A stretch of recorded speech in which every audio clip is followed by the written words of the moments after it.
Hey, what's going on, guys? Welcome back to another video. Today I'm going to be going over 10 alternative sourcing methods when your thrift stores are dry. Now, if you're anything like me, I love to be kind of creative when it comes to my reselling business. I try to make as little excuses as possible for the success or failure of my business when it comes to reselling in general. I like to try to always be thinking about other ways I can make money and other ways I can get inventory and source if my thrift stores are ever dry. I know that, generally Goodwills, Salvation Armies, Savers, those types of stores are where a lot of people get their bread and butters, where a lot of people get a majority of their inventory, where thrifting obviously came from.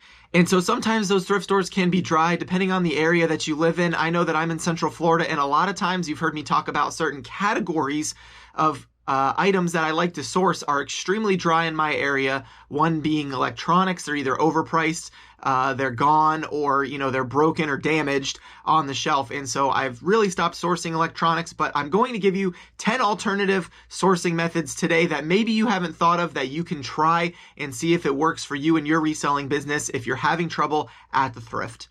These are in no particular order, but we are just going to start right off at number 1 with the Once Upon a Child resale store. Now, this is a place where you can go for kids items, whether it's clothing, accessories, shoes, hard goods, toys. They have a little bit of everything, and I'm not sure if they're nationwide or not, but at least in my area, Once Upon a Child is a pretty popular place, and I know that there are a lot of other people that have them in their areas too.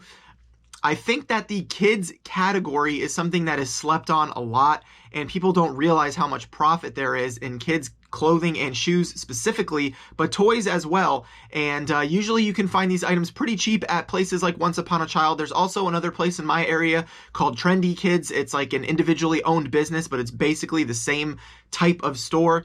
And a lot of these places do buy, sell, trade. So if you have kids or you have other types of kids items, maybe toys and things that aren't selling, you can bring them there and they will buy them from you, and you can use that store credit to buy something else. I know that sometimes you can find great brands like Patagonia or the North Face kind of just sitting up on a rack or a shelf, where you may not find those kinds of brands in the thrift store as easily as you could at a store like Once Upon a Child if you walk in there. Now, you're probably going to pay a little bit more than thrift store prices, but I think it's definitely worth it because you can walk in there and find some good stuff. I love going through the shoes. They usually have them in bins by size, and so you can pull them out, and I've seen shoes priced anywhere from like $6 to $16 for kids' shoes, and I found some pretty crazy shoes in there, some Jordans and some really great Nike shoes. A lot of people right now, it's very popular and trending for kids to match their parents' outfits, and so they like to have like their kids matching their red Nikes, and so they have a pair of Jordans for the adult and then a pair of Jordans for the kid. So I won't go too much into more detail, but if it's not something you've checked out, you should really give it a look. Number 2, and one of my personal favorite places to source outside of the thrift store, is the flea market. Most of the time, and this is a question I get a lot on Instagram, people always ask me where my flea market is or how do I find flea markets, and as simple as it is, the answer is Google. If you just Google flea markets in my area on maps, usually you will get flea markets or information on where flea markets are on Google. I have 2 flea markets in my area. One of them is, if you watch my videos, I go with my friend Dalton a lot, and we get a lot of shoes, and that is just something that I really enjoy doing. I've actually slowed down on electronics and hard goods at the flea market because a lot of vendors say they've tested their stuff, and then I get home and it doesn't work. Then you have to deal with trying to bring it back and negotiate, and get money back or something like that. And a lot of those vendors don't really like doing that. They just want to sell it and forget it.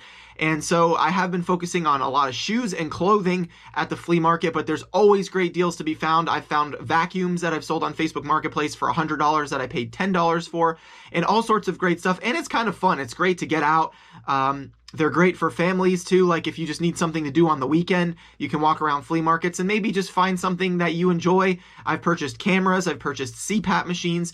Just recently, I sold a CPAP machine for $445 that I paid $20 for at the flea market. And so there's definitely profit to be made. Just Google them in your area and you can find some crazy stuff. The third category is something that you can see a lot on YouTube is retail arbitrage, and I'm talking about specifically like retail clearance. So for example, like Walmart clearance sections or Bed Bath & Beyond clearance sections or even Target clearance sections. A lot of these stores have like 30% off shelves or 50% off shelves. And you can go in there and you can scan barcodes, and Justin the Flippin' Accountant is a great channel to watch for these kinds of items.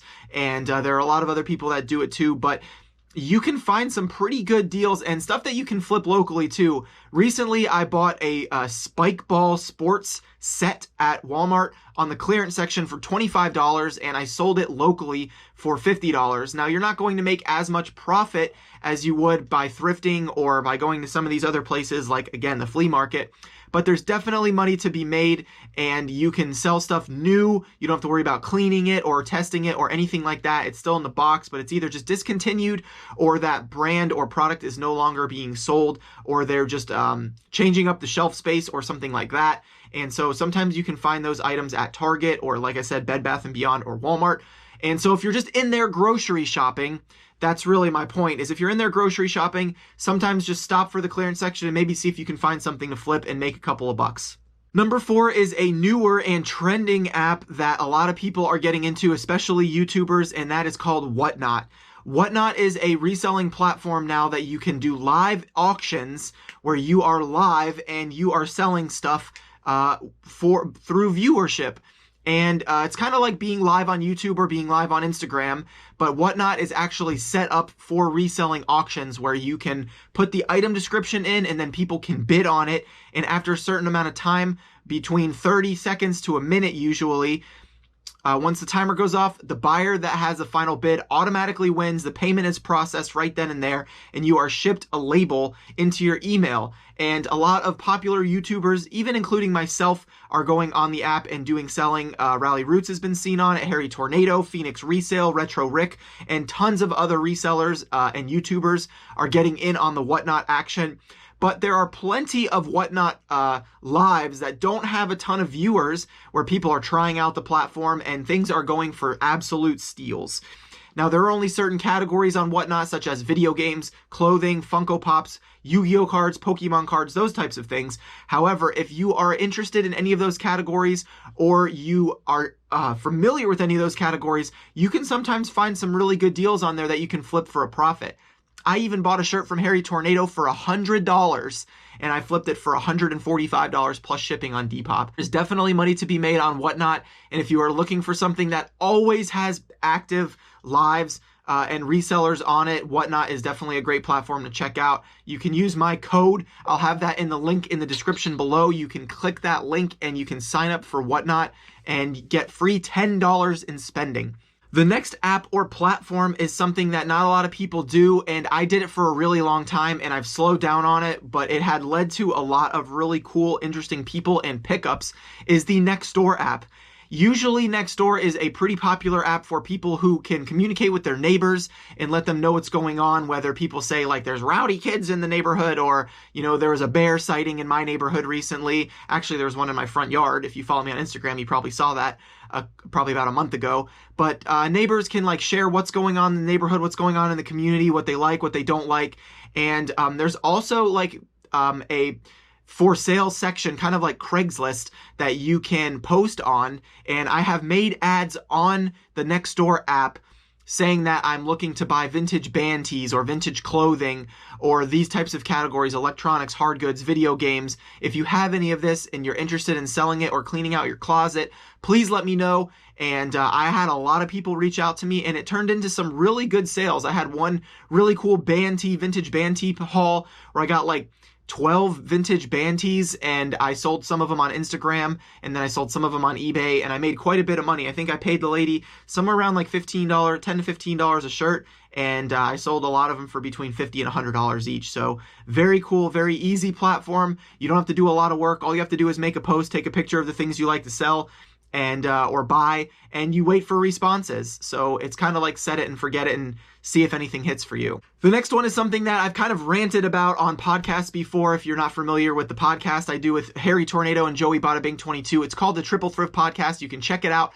on YouTube or any listening platform, streaming platform of your choice. However, my next suggestion is driving to a new city. a lot of people that say things like, oh, my thrift stores suck, it's hard to be a reseller here, they just make a lot of excuses. And quite honestly, driving to another city or another area doesn't really take that much time. So if your thrift trips usually start at 9 a.m., maybe you wake up at 6 a.m. and drive 3 hours away.